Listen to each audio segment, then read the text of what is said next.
Battle Scraps is brought to you by White River Egg Products and Big Rock Outdoor Productions.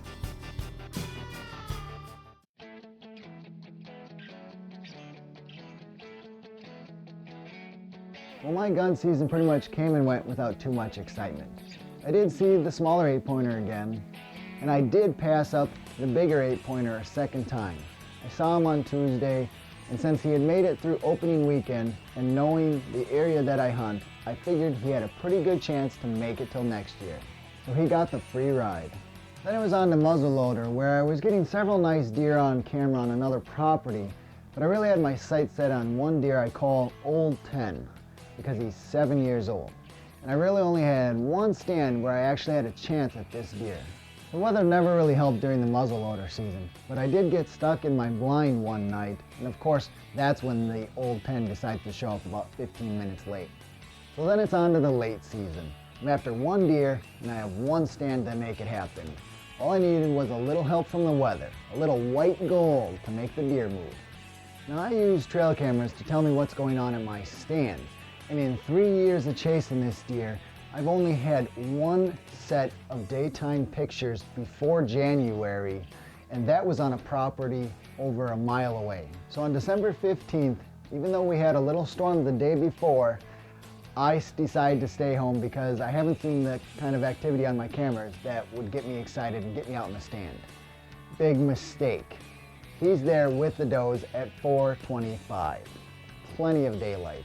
So then 2 days later on December 17th, the weather's right again, the wind is the right direction, and it's just windy enough to hide any excess noise you might make in the stand. So I'm headed to my tree stand a little bit later than I want to be at 3:15, but well over an hour ahead of any pictures that I've been getting of any bucks at this stand. And I get to about 80 yards away, and what happens? What do I see? I see him at my bait. I mean, are you kidding me?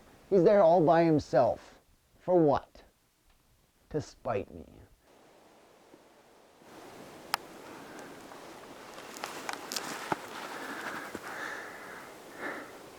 This is insane. That's the deer. That's the 10-pointer. It's like 3:15. So I have a decision to make. He's facing away from me, and I've got a little extra wind noise to cover my steps. I have no idea what to do. So do I try stalking in and taking a shot from the ground, or do I just kind of back out of there and try to save the integrity of the stand? Just try to sneak out of here, I guess. Because I'm not going to be able to sneak up on him to get a shot. Well, I decided to back out, and that deer lived another day. So things kind of slow down from here. The weather's just not cooperating, the holidays are upon us, and it isn't until January 2nd, until the weather is just right after another snowstorm, where I decide to get in the stand. It's January 2nd, and it's really, really windy out. But we finally got about 4 inches of snow on the ground. Back in the same place is the only stand location that got any kind of action coming to it. So I'm just gonna sit here, cross my fingers that 10-pointer comes in and gives me a shot opportunity. I've already made 2 mistakes going after this deer, so I'm in my stand super early, just there, ready to hang out. And there's a lot of snow on the ground, so it's gonna be pretty quiet. I know I'm gonna have to probably see these deer coming in.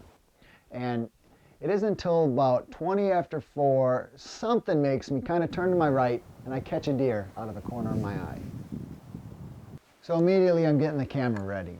And instead of standing like I normally like to, I stay seated because I see one buck, and then I see another buck, and all of a sudden they're running down the hill at me, and I don't want to make too much movement.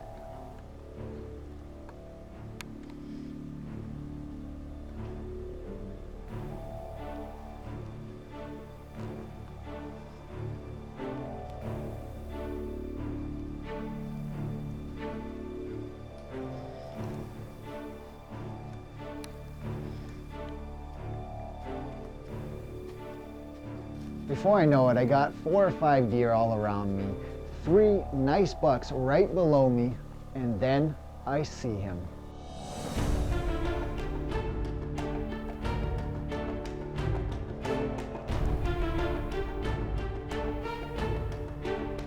The smart ones always hang back, but these big ones also push all the deer out of the way. So my heart's pumping because I know as long as none of these deer pick me off at 27 feet up, I know it's just a matter of time, but this is going to happen.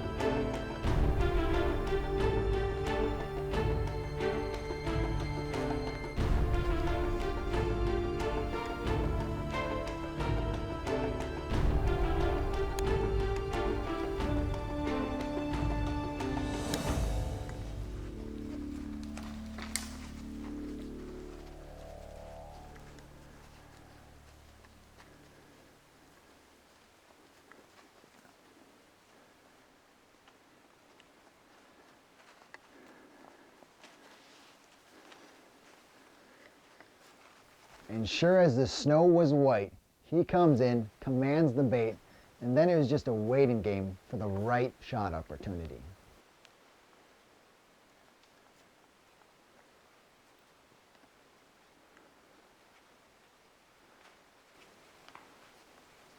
So of course the other deer are all jockeying around down below me, and I have this intense stare down with one of the 8-pointers while I'm trying to get my bow ready and the camera on the bow ready. But finally, the time comes and the deer gets to be broadside.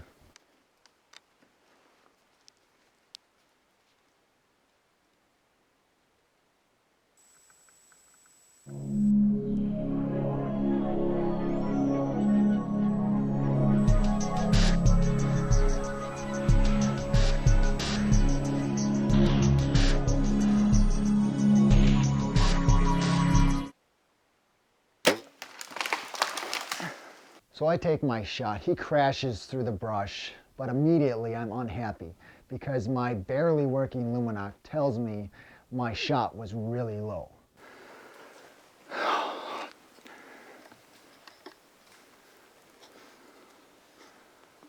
And sure enough, about 40 yards out, he just stops. He just stands around, starts looking around, going, what the heck just happened?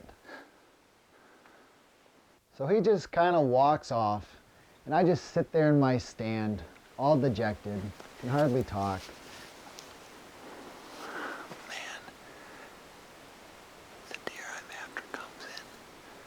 I finally get my shot, and I make a terrible shot. And I just wait till it gets dark, and I get down, go home, and take a look at the footage. Now it doesn't look good, but I wait about 2-3 hours and get a buddy of mine, Mike Foss. He comes over. So I got my good friend Mike Foss, and we're going to go see if there's any blood, see if we can find the arrow. We did take a minute and look at it on the computer, and it's low. There's blood over this way. There's blood out to that tree. And I would hope that it's just a splatter out the other side, but the other possibility, and that's what I'm going to do right now, is check the trail camera and see if that's actually him coming back in, because it was not the direction that he took off.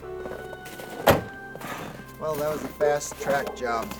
We went ahead and, like I noted, the blood was right there. Went ahead and checked the camera there, and sure enough, big 10-pointer was back in. Basically just a scratch, just a surface wound, and I wish I would have made the good shot, the shot that he deserved. But if I wasn't going to be a kill, I feel better that, 99.5% chance that he's going to make it. In the end, obviously, it's heartbreaking to put in all that work and to have it all kind of come together in one awesome hunt. Actually, that's the best day of hunting I've ever had. I've never had 4 bucks of that caliber in one day, let alone at the same time. To have that all there in your lap and to basically throw it all away with a poor shot, with a misjudgment, with a lapse of thought. It's heartbreaking, but that's the way the cookie crumbles. And you know what? He's been taunting me all winter in my yard. I guess the battle will continue next fall. This segment of Battle Scraps is brought to you by White River Egg Products. And that's how my 2011 season ended. You know, it's tough to fill up on tag soup. I imagine it's a lot like tofu, so I'm just gonna have to try harder next year. Now, a few quick things. You might have noticed our intro was a little different last week, and that's because we didn't actually have Matt in there all this time. Tisk, tisk, Cody. But at least we got the right man in there now for the last few episodes. You're welcome, Matt. Number 2, don't forget to vote. You have till April 2nd. And number 3, we are now accepting official applications, so make sure you go ahead and go to the BS application page in the main menu above. The Buffet Battle Challenge applications are going to be chosen first by May 1st, so if you're interested in that show, make sure you get your applications in. So make sure you get all the information by going to the BS application page. And lastly, as you know, I'll be in Madison this weekend for the Deer Classic. It's Friday, I understand that. But if you come to the Classic and come see me at the White River Egg booth and tell me you watch this episode and I told you, like I'm going to tell you right now, come and see me and I'll sign you up for a Battle Scraps hoodie. So I'm guessing there's not going to be a lot of people watching this episode that are going to come and make it to the booth. So if you do, you have a pretty good chance of winning a Battle Scraps hoodie.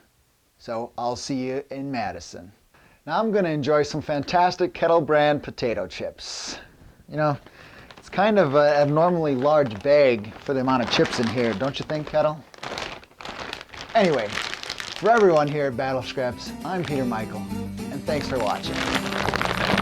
Oh, crap. Oh, it's too big.